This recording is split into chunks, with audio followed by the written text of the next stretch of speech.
Let me welcome you and thank you for coming out this evening. Some of you may know, may not know who I am. Regardless, I'm still the same person. I'm Roger Harding. I'm with the Department of Education. In my role as Assistant Director, I oversee or administer the Fiscal Oversight Program on behalf of the Department. So Fiscal Oversight means all the districts in Fiscal Caution and Washington Emergency.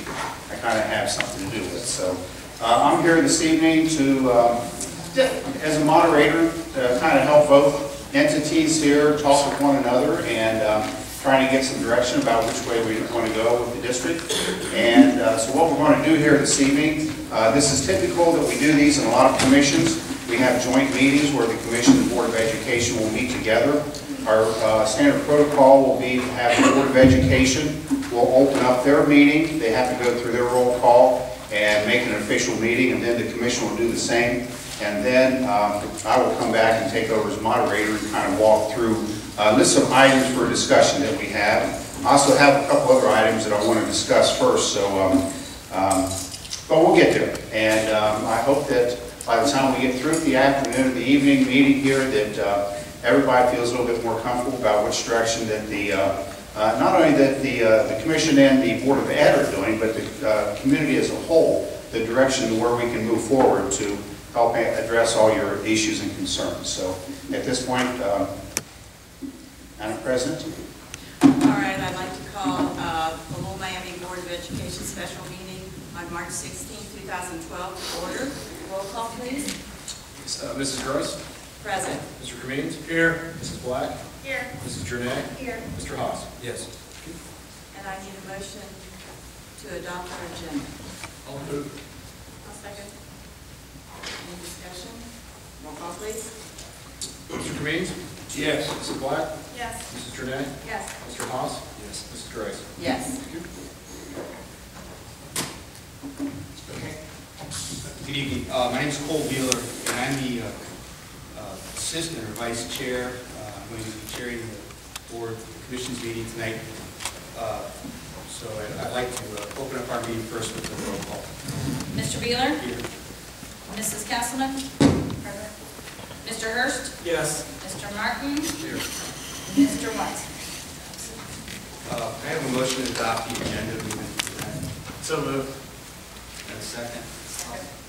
Any comments or questions? We do the roll call, please. Mr. Beeler? Yes. Mrs. Castleman? Yes. Mr. Hurst? Yes. Mr. Martin? Yes. We have no minutes to present or approve at this time, so we're just going to proceed with our joint session. Thank you very much. I have sent everyone a copy of these. I don't know if you brought them with you or not. If not, I do have a few extra copies here. These are just items for discussion for this evening. If everybody has them here, I'll just throw them out to the crowd here. People just hand those out. You know, there's only 8 or 10 of them, so I appreciate it. Sorry. Can I have one of those, please? We need an extra one here, please. One more. Grass. Maybe you'll get one after all. Oh, you already have yours? Ladies and gentlemen, before we move into these, I would like to start with item number 3 and number 4 on here if I could. Just get those out of the way.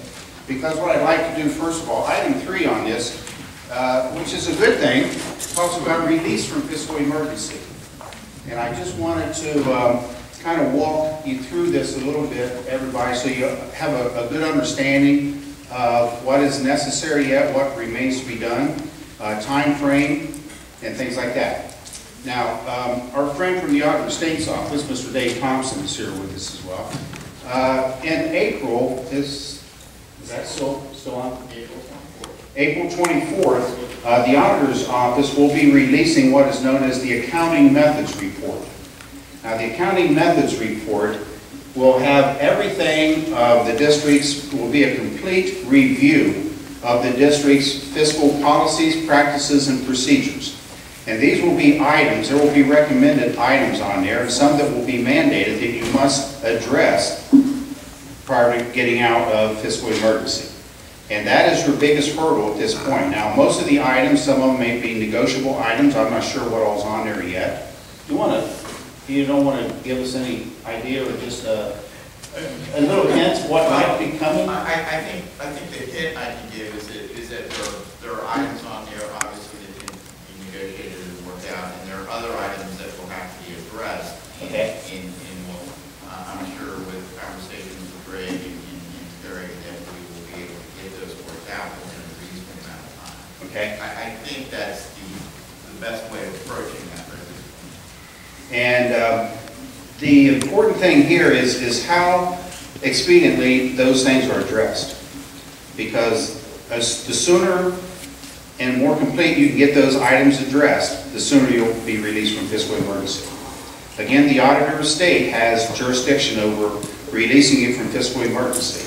And there are two things that they look at. One is the accounting methods report, which again will be released April 24th. And at that point, the commission will have on their agenda each meeting after this will be asking the superintendent and treasurer, progress on addressing all of those issues because they need to be addressed. The second point for release is your 5-year forecast. Your 5-year forecast at this point is strong enough that it would be considered non-adverse. So you've got that one taken care of.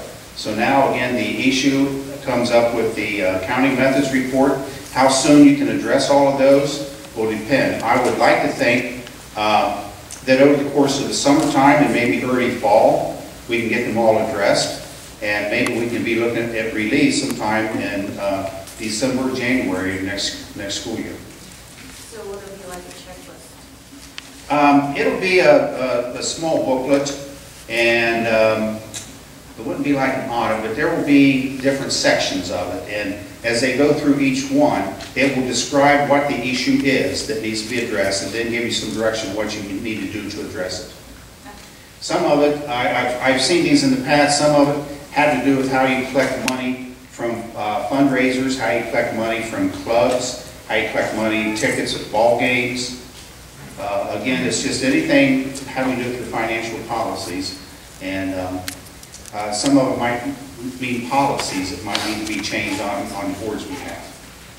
But I don't think I'm too optimistic that I'm thinking that by this time of year from now, at least, you can be out of fiscal emergency. Now, is that the good news or what? That's great.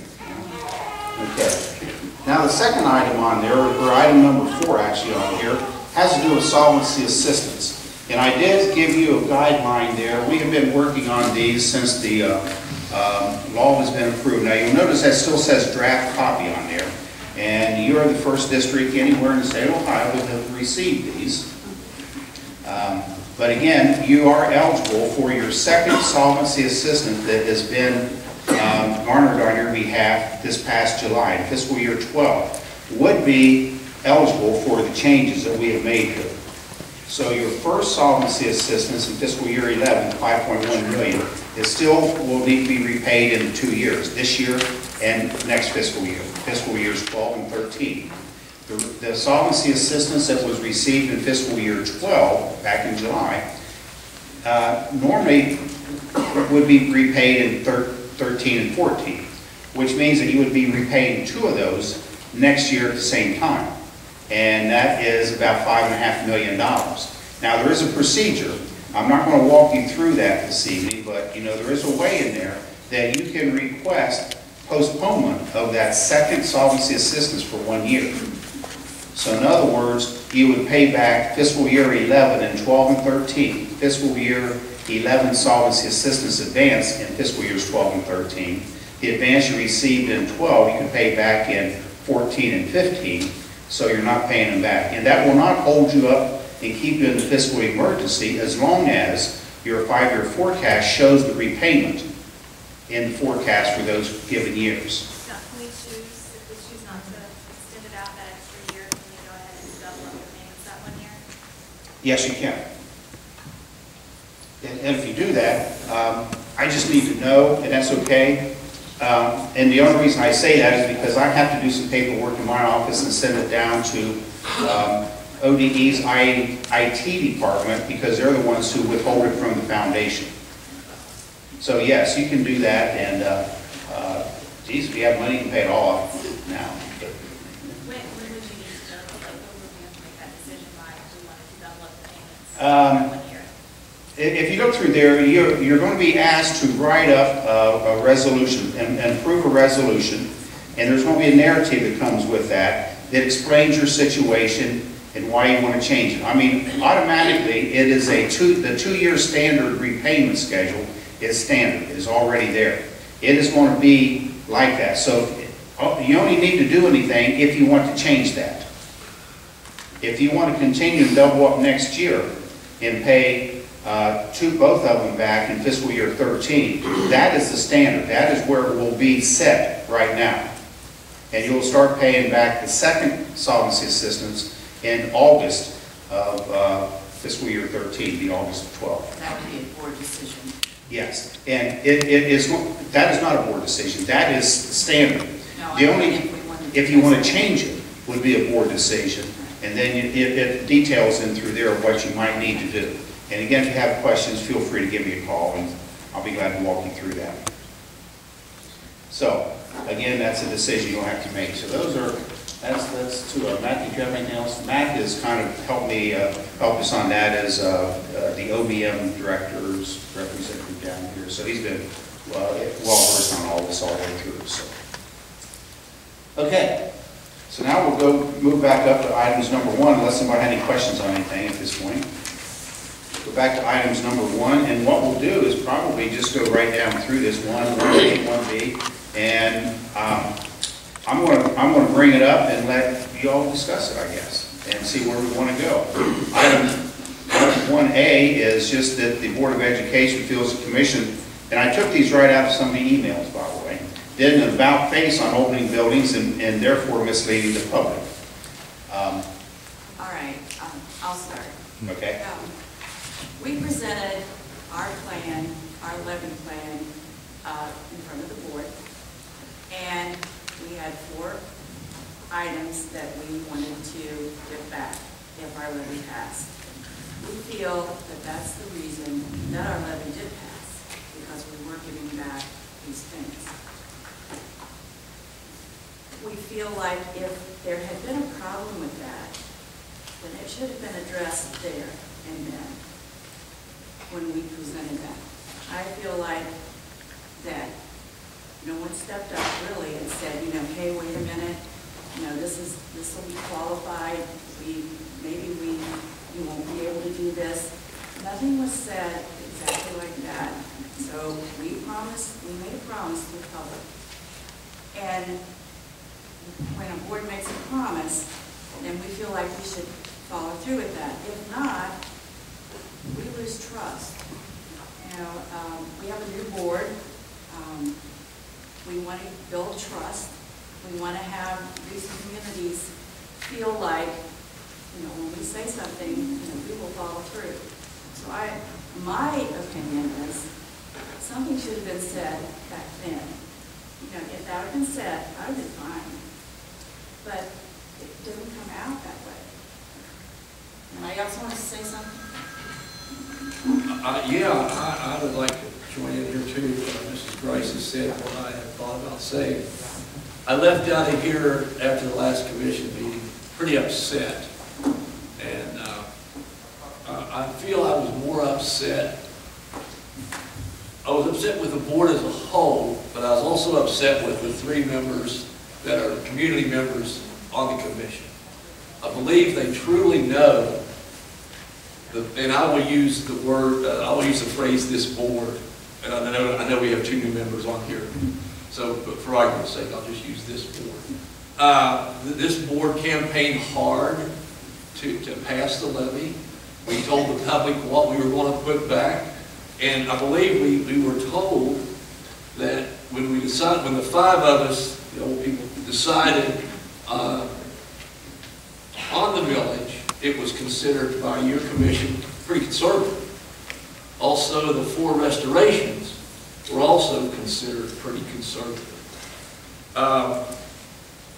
I've had a lot of people call me and a lot of emails, and they say, well, what's going to happen now?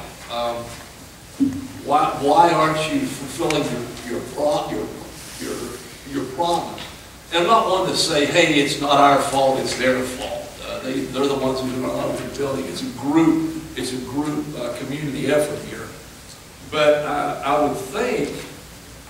would really think that the three members on the commission that are district residents would know and realize that the problems that this board has had over the last 8 elections, over the last 8 levy attempts. And it just seems like you've turned your back on us.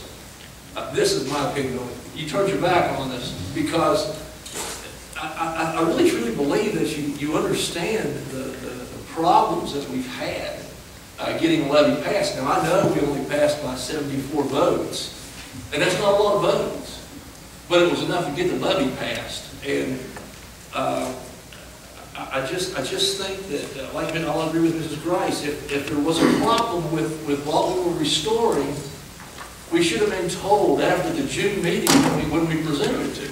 I just can't understand why we went 6, 7 months with the idea that, hey, if we get out and bust our hind ends to get this thing passed, good. If we get this thing passed, then we'll and put these restorations back, then we'll start to regain some trust that the public has lost in us. And I'm sure with the people on the commission that live in here understand how important that trust is to this board. I just think we've lost total sight of it.